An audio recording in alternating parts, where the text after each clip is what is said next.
Bonjour! Aujourd'hui, je vais vous montrer comment j'ai fait cette terrasse. Voici le lieu avant les travaux. Comme vous le voyez, il y avait déjà une structure au sol et une pergola. Les lames de plancher ont déjà été enlevées et sur le dessus, on voit un bastin qui n'a rien à faire là, mais bon, on va s'en servir. Et le défi, en fait, ça a été de récupérer un maximum de matériaux pour faire la structure en dessous. Les lames, évidemment, sont neuves, très épaisses, traitées classe 4. Ça risque de tenir beaucoup plus longtemps qu'avant. Avant de commencer, on va déplacer ce rhododendron. Voici Miguel. Vu ma forme olympique, je suis bien contente d'avoir de l'aide. Sauf que ni lui ni moi n'avons d'expérience dans le maniement de la grelinette. Oui, je dis bien grelinette, pas gruminette. C'est autre chose. La fourche bêche, je connais déjà mieux. Et c'est certainement plus adapté.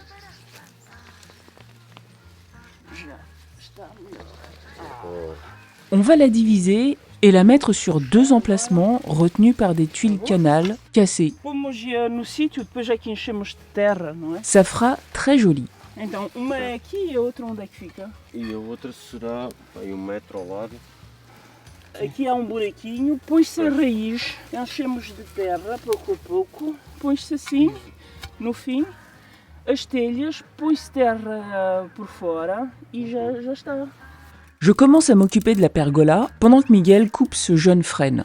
La fin du printemps, c'est pas la bonne période pour déplacer un arbre. On n'a donc pas le choix, on le coupe. Miguel emmène ce motoculteur dans le coin où il va falloir décaisser. C'est pas flagrant à l'image, mais ça remonte un peu là. On va donc essayer d'ameublir un peu la terre. Sauf que dans le Gers, la terre est dure. Dure. Très très dure. Le motoculteur ne rentre absolument pas. Bon, y a pas le choix. Ce sera la pelle et la pioche. On en profite pour finir de jardiner. Et puis on n'oublie pas de varier les plaisirs parce qu'au bout d'un moment, creuser, voilà quoi. On finit de démonter la pergola et on trouve un moyen de tenir la glycine en hauteur.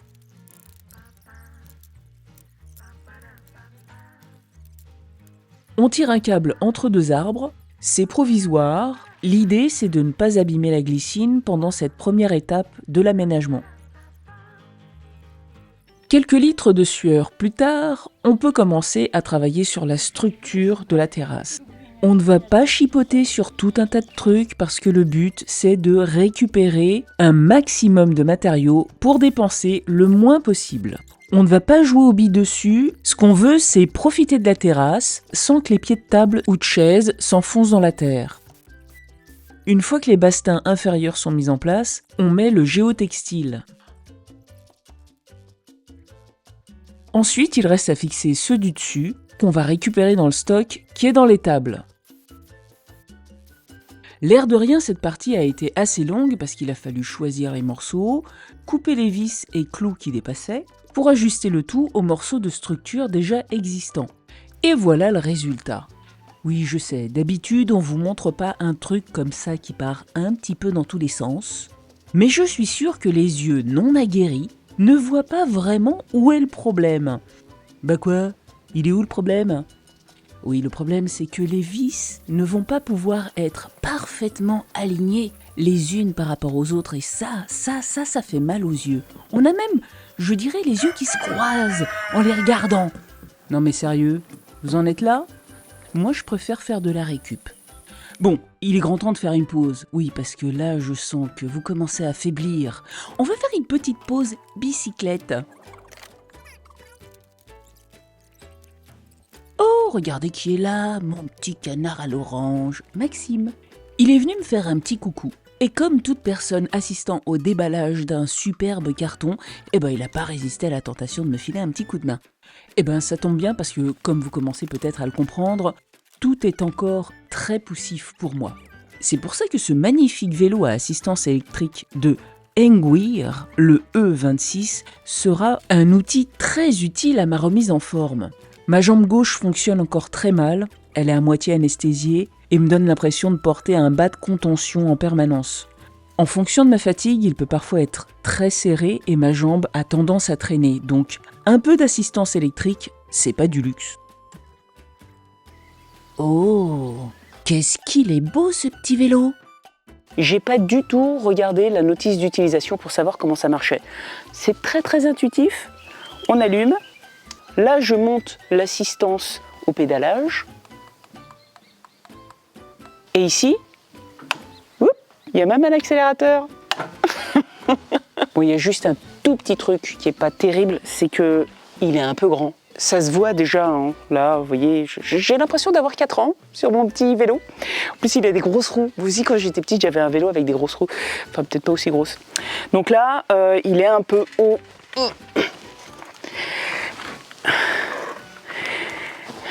Si j'ai du mal comme ça, c'est parce que j'ai une jambe qui marche pas très bien. C'est celle-là. Et c'est d'ailleurs pour ça que j'ai besoin de ce petit vélo. Maintenant, je vais l'essayer. Une fois que je suis dessus, c'est le grand confort. Viens, Titine! Je me tiens bien droite, les poignets ont des petites ailerettes, mes mains sont bien soutenues, je ne fatigue pas. Et le mouvement de mes jambes ne me donne absolument pas l'impression d'être sur un vélo trop grand pour moi. Il est à ma taille. Freinage impeccable grâce au frein à disque. Je descends par là parce que c'est ma jambe. Et au fait, on n'aurait pas une terrasse à terminer? Allez, on y retourne. Voici 70 lames de terrasse de 2,40 m sur 27 mm d'épaisseur et 145 de largeur. Elles sont traitées classe 4, pour ceux que ça intéresse. Je les mets tout de suite en place pour voir comment les positionner. Je vous rappelle, au cas où vous ayez oublié, que la structure n'est pas tout à fait d'équerre et donc on ne va pas pouvoir se fier à ses dimensions. Et puis la petite estrade là, quelque chose me dit qu'elle n'est pas tout à fait parallèle. Vous voyez là, hein, il va y avoir un barbecue après dessus.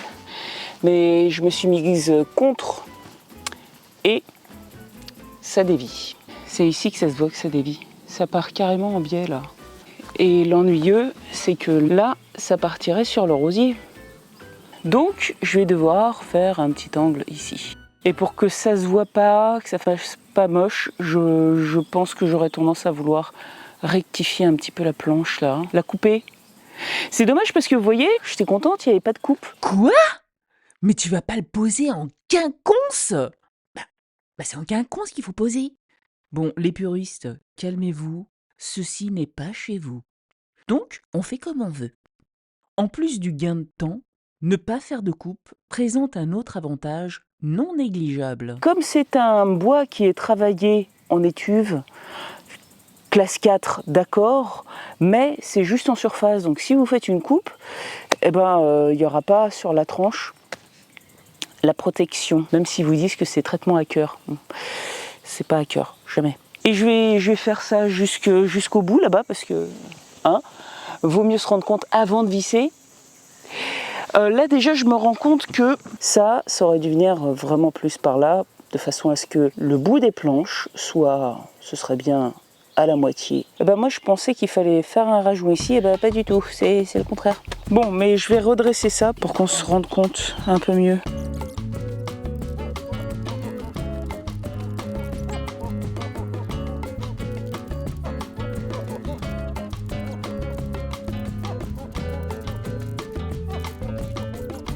Titine, tu viens essayer la terrasse, Titoune?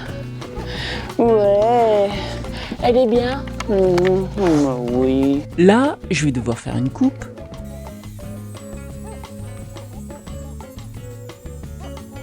Et pour cette petite coupe, cette jolie-ci. Sur la chute, je me suis fait un gabarit de perçage. Pour protéger la coupe, je fais comme les Japonais. Et pour respecter un espacement de 5 mm entre chaque lame, je me suis découpé ce petit morceau.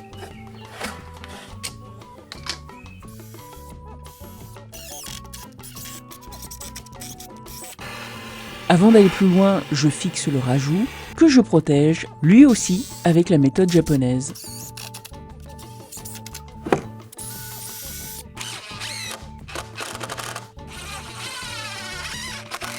J'ai déjà découpé cette planche là pour qu'elle rentre ici. Je vais prendre des repères pour couper ça perpendiculaire et ensuite je vais faire une découpe en biais. Ouais, je vais couper là. Je pense que je vais faire venir jusque là, comme ça là, voilà. Ouais, je sais, c'est un peu au pif, mais au pif, souvent ça marche bien. Magie du montage. Il n'y a ni bruit, ni poussière, ni rien du tout. Quelques petites pierres pour reboucher l'espace, et c'est terminé. Maintenant, il n'y a plus qu'à percer et visser jusqu'à la glycine.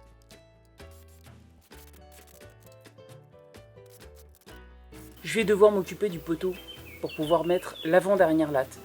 Autant la dernière, je vais la couper, comme ça la glycine, elle pourra déployer son pied comme elle voudra. Mais là, le poteau, il risque de pas rester, autant pas l'inclure. C'est bon, la planche passe parfaitement, évidemment je la visse. Et pour la dernière, donc, il suffit juste de faire une petite coupe, et c'est sans difficulté. Je remets tout ça en place en attendant de l'installer un peu plus confortablement. Je planque un petit peu le géotextile que je maintiens avec des petits cailloux qu'on avait mis de côté, et c'est terminé. Ah, ça change, hein? Ça fait tout de suite beaucoup plus propre.